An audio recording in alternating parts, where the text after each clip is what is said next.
Hello friend, good evening. कैसे हो आप सब? आई होप आप भी अपने गार्डन में मस्त और व्यस्त होंगे। आज मैं आपके साथ अपने गार्डन में कुछ ऐसे टिप्स शेयर करने वाली हूँ।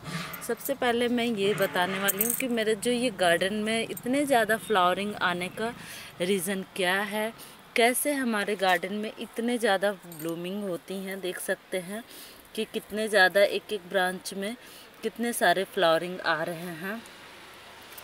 जैसे जैसे इनके सीज़न आते जाते हैं, इनके जो थोड़ी सी जो फ्लावर की साइज़ है वो थोड़ी छोटी हो जाती है। जो कुछ ऐसे फ्लावर हैं जो कि इनको क्योंकि अब ज़्यादा ठंडी यहाँ पे पड़ने लगी हैं, तब उसी की वजह से इनकी जो ग्रोथ है उनमें थोड़ी सी रुकावट सी हो जाती है। फिर भी हम जब इनको लिक्विड फर्टिलाइज़र डालते हैं तो इनकी ग्रोथ अच्छी हो जाती है। तो इनको जो कौन सी मैं लिक्विड फर्टिलाइज़र देती हूँ वही मैं आज आपके साथ शेयर करूँगी। तो सबसे पहले मैं अपने फ्लावरिंग का सबसे पहले आपको फ्लावरिंग दिखा दे रही कितने ज़्यादा अभी हमारे गार्डन में ब्लूमिंग चल रहे हैं और बहुत ही खूबसूरत से फ्लावर लग रहे हैं। और ये देखिए बहुत ही प्यारे प्यारे कलर आए हैं।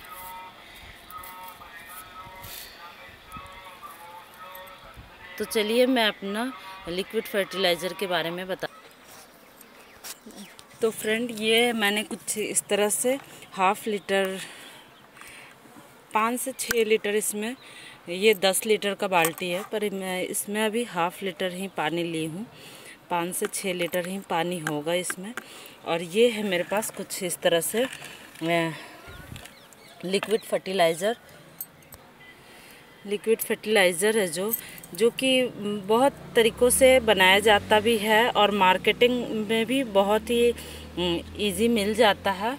पर मैं ऑर्गेनिक गार्डनिंग करती हूँ, तो मैं घर में ही जितने भी किचन वेस्ट से निकलते हैं उन्हीं से मैं कंपोस्ट भी बनाती हूँ और उनसे ही ये लिक्विड फर्टिलाइज़र बनाती हूँ। किसी दिन मैं वो भी शेयर करूँगी कि मैं किस तरह से ये लिक्विड तैयार करती हूँ और कंपोस्ट किस तरह से तैयार करती हूँ। तो और यहाँ पे हैं कुछ इस तरह से कुछ गमले जिनकी आज मैंने इस तरह से प्लांट इनकी खाली की हूँ। तो इन्हें थोड़ा सा इस तरह से निकाल के इनकी सफाई करूँगी अभी, और इस तरह से मिट्टी को थोड़ा से धूप लगने दूंगी 1-2 दिन के लिए। और जितने भी इनके जो सूखे पत्ते हैं सारे इनको हटाऊंगी और फिर इनकी जैसे करूंगी मैं आपके साथ शेयर करूंगी। गार्डन का काम तो रोज़ ही कुछ ना कुछ हमारा चलता ही रहता है, फिर भी जो आज का हमारा काम है वो मैं आपके साथ बता रही हूँ। तो ये लिक्विड फर्टिलाइज़र हफ्ते में 1 बार दे सकते हैं। वैसे तो विंटर का सीज़न है तो कम ही हमारा जो सूखता है प्लांट की जो मिट्टी है।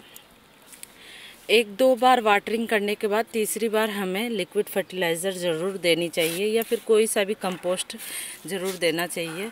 तो इस तरह से ये भी ये 1 मग में थोड़ी सी मैंने लिक्विड फर्टिलाइज़र ली हूँ और ये कम से कम हाफ़ लीटर के बराबर होंगे। और कम से कम इतने 5-6 लीटर में इतने ज़्यादा इनकी जो देखिए इतना पतला होना चाहिए आपके गार्डन में आपके प्लांट्स को डालने के लिए, क्योंकि वो बहुत ही गाढ़ा होता है जो लिक्विड फर्टिलाइज़र निकलता है। उस तरह से वो बहुत ही ज़्यादा इनको हैवी प्रोटीन मिल जाएंगे और प्लांट मरने का चांसेस भी होते हैं और फंगस भी लगने लगते हैं मिट्टियों में। तो इस तरह से इतनी पतली इनकी जो लिक्विड फर्टिलाइज़र बनानी है इतनी पतली होनी चाहिए। और इस तरह से हम अपने जितने भी प्लांट हैं उन सारे को थोड़ी थोड़ी मात्रा में, और इतना हमें देना है कि अभी तो मैंने कुछ प्लांटों को इधर इस साइड में दे दी हूँ, तो मैं शेयर करना भूल गई थी। फिर मैं अचानक से वीडियो बनाना शुरू की तो मैं इधर के अभी कुछ प्लांटों में अभी बाकी हैं। तो सबसे पहले देखिए कि ये देखिए जो बिल्कुल इस तरह से कम सूख जाए तो उनमें बिल्कुल थोड़ी सी मात्रा में इस तरह से लिक्विड फर्टिलाइज़र डालिए, ताकि वो जितने भी इनमें जो मैं डाली हूँ वो ये मिट्टी में ही सोख ले, वो बाहर ना निकले। नहीं तो अगर वो बाहर निकल जाएगा तो सारा उनकी जो प्रोटीन है वो सब निकल जाएगा और ये देखिए इस तरह से ये बिल्कुल इसमें पूरा एब्जॉर्ब करना चाहिए। और फिर उसके बाद इसी तरह मैं जितने भी हमारे पास सीडलिंग लगाई हूँ, तो सीडलिंग की जो ग्रोथ है आप देख सकते हैं कि कितनी जल्दी हो रही है। तो इनको मैं हफ्ते में एक बार यही लिक्विड फर्टिलाइज़र देती हूँ, और बिल्कुल थोड़ी थोड़ी मात्रा में, क्योंकि ये पूरी तरह से सूखी नहीं है हमारी मिट्टी। इनमें जब हम कंपोस्ट की लिक्विड फर्टिलाइज़र देते हैं तो थोड़ी थोड़ी मात्रा में देते हैं। फिर 2 दिन तक इसमें हम पानी नहीं डालेंगे, क्योंकि ज़्यादा यहाँ पे सनलाइट तो पड़ता है नहीं, तो इसलिए इनको ज़्यादा रिक्वायरमेंट की वाटरिंग की ज़रूरत नहीं पड़ती है। इस तरह से थोड़ी थोड़ी मात्रा में, और इतना दे कि वो गमले से बाहर ना निकले। जब वाटरिंग करते हैं 1-2 दिन बाद, तब तो आप वाटरिंग भी ऐसे ही देना चाहिए। बहुत सारे प्लांट जो होते हैं, ओवर वाटरिंग की वजह से ही हमारा जो प्लांट होता है वो ख़राब हो जाता है। कभी कभी हम प्लांट तो बहुत लगाने का शौक़ होता है हमें, और लगाते भी हैं, और हम क्या करते हैं एक्साइटिंग में कि हम प्लांट्स में ओवर वाटरिंग करना शुरू कर देते हैं कि जितना ज़्यादा हम इसमें फर्टिलाइज़र डालेंगे, जितना ज़्यादा हम इसमें वाटरिंग करेंगे, उतना ही हमारा प्लांट अच्छा ग्रो करेगा। पर ऐसा कुछ नहीं है, किसी भी चीज़ की एक लिमिट होती है, और रिक्वायरमेंट के हिसाब से ही हम उनको उतना ही दे सकते हैं। ये देखिए हमने जो इस तरह से बल्ब वाले जो लगाई हूँ, इसमें भी कम से कम ही वाटर किया कीजिए, नहीं तो इनके ये जो बल्ब है ना, वो गलना नीचे से अगर थोड़ा भी ख़राब होना शुरू कर दिए तो पूरा प्लांट ही ख़राब हो जाएगा। इसी तरह मैं जितने भी हमारे पास यहाँ पे है, सबको मैं बिल्कुल थोड़ी थोड़ी मात्रा में, बिल्कुल हाफ, जो 1 गिलास की नाप होती है उससे मैं हाफ गिलास इनमें वाटरिंग दे रही हूँ, ताकि इनमें ही बिल्कुल सोख लें और इनको जो न्यूट्रिशन मिलना है वो इनको अच्छे से मिल जाए। क्योंकि इन प्लांट्स को अब खिलने का टाइम आ रहा है, तो इनको पूरा फुल एनर्जी चाहिए। आप देख सकते हैं जो छोटे छोटे से ये प्लांट्स जो मैं लगाई थी, इनमें ना कलियां भी आना शुरू हो गई हैं, ये देखिए। तो कुछ टाइम में ये बहुत ही जल्दी खिलना शुरू कर देंगे।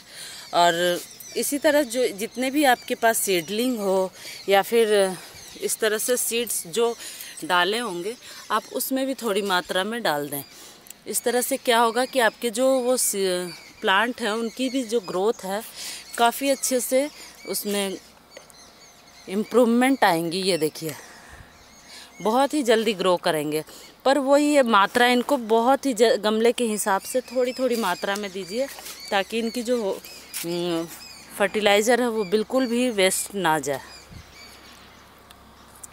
और ये इस तरह से इसमें देते हैं, जैसे हमारा प्लांट अगर गिल्ला भी है तब भी हम थोड़ा सा उनको दे देते हैं। और जो भी हम इस तरह से सब्जियां लगाते हैं उनके लिए तो ये बहुत ही बेस्ट होता है।